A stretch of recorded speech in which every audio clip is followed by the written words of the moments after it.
Donc cette petite histoire, en fait, comme vous le voyez, c'est cette histoire sur un crossover entre Doctor Who et Doctor Strange.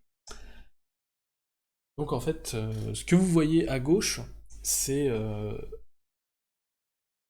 c'est quelqu'un en fait qui a fait en fait récemment en fait un livre un peu de fan en fait, comme si c'était un roman qui était sorti à l'époque, Doctor Who The Two Doctors, parce que c'était ce qui est censé être. Ce que vous voyez à droite, c'est la seule image qui a été faite pour cette histoire. Donc ce qu'il faut voir, c'est on est au début des années 90 et donc Doctor Who est terminé. Doctor Who est mort en 89 avec sa dernière série, qui est la saison 26. Euh, c'est une de mes saisons préférées et avec sans doute mon Docteur classique préféré. Sylvester McCoy, c'est un docteur que j'adore.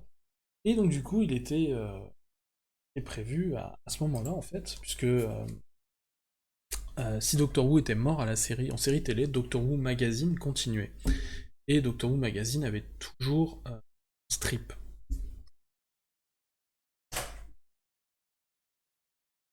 Donc un strip en comics, donc je retourne sur mon gros plan.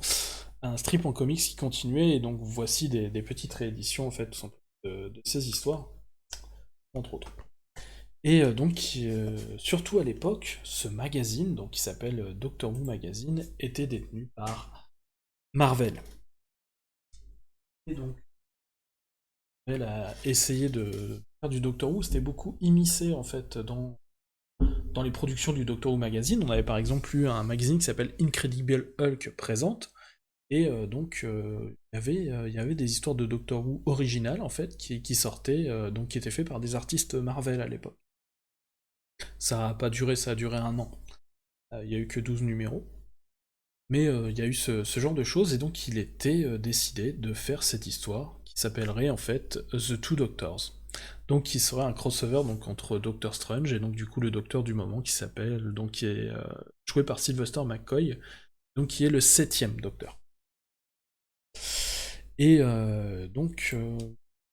l'histoire en gros, ça aurait dû être celle en fait d'un groupe en fait de rock en fait qui en fait a volé en fait le succès en fait à un autre groupe de rock. Et donc du coup ce groupe de rock qui est lésé en fait a fait un deal avec un démon pour en fait donc récupérer le succès qu'on leur a volé et ce genre de. Et donc c'était censé être ça donc l'histoire. Donc c'est Andrew Cartmel qui avait fait en fait qui avait pitché l'idée à Marvel.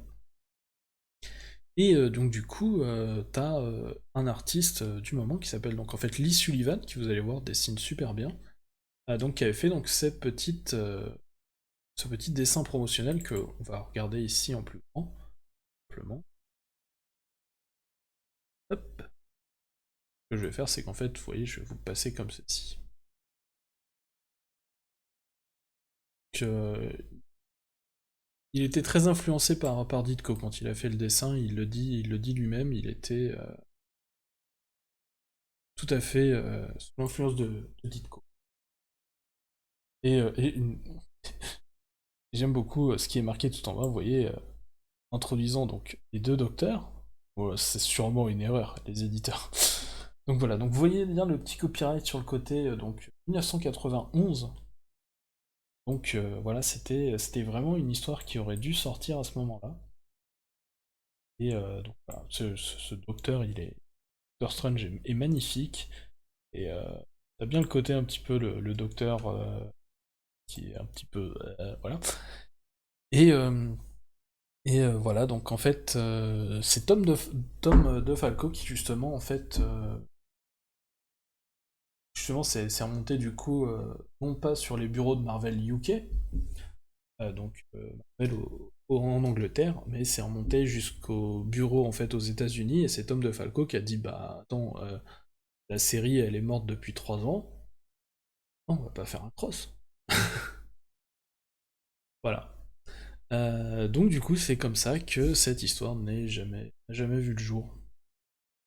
Mais du coup, ça n'a pas empêché le septième Docteur en fait de se balader dans l'univers Marvel et d'avoir plein de références, puisque bah, du coup, c'est quand même le Docteur qui a été voir Deathhead, qui est un personnage de Marvel UK et qui a été rapatrié aux États-Unis après. Donc du coup, c'est le Docteur est canon dans l'univers Marvel, il faut que vous le sachiez. À cause de Deathhead, il est canon. Et du coup, ça n'a pas empêché, en fait, tout simplement, qu'on puisse voir quand même, donc, sur une petite image, en fait, tout simplement, dans une histoire de Deathhead, quand même, donc le septième Docteur qui est ici et qui sort un petit peu par la porte, et Doctor Strange, quand même, dans la même image. Voilà, c'est le plus proche qu'on ait eu de ce cross. Ouais. Je sais pas si j'irais jusqu'à dire du Mignola, mais c'est vrai que c'était assez bien dessiné. Donc voilà, voilà cette petite histoire est finie. C'était vraiment une petite histoire pour le coup. J'ai des histoires plus ou moins grandes selon tout ça. Et là, comme vous voyez, ça aurait été difficile en fait de faire un épisode dessus. Autant le parc d'attractions Superman, je pense que je vais en faire un épisode à un moment.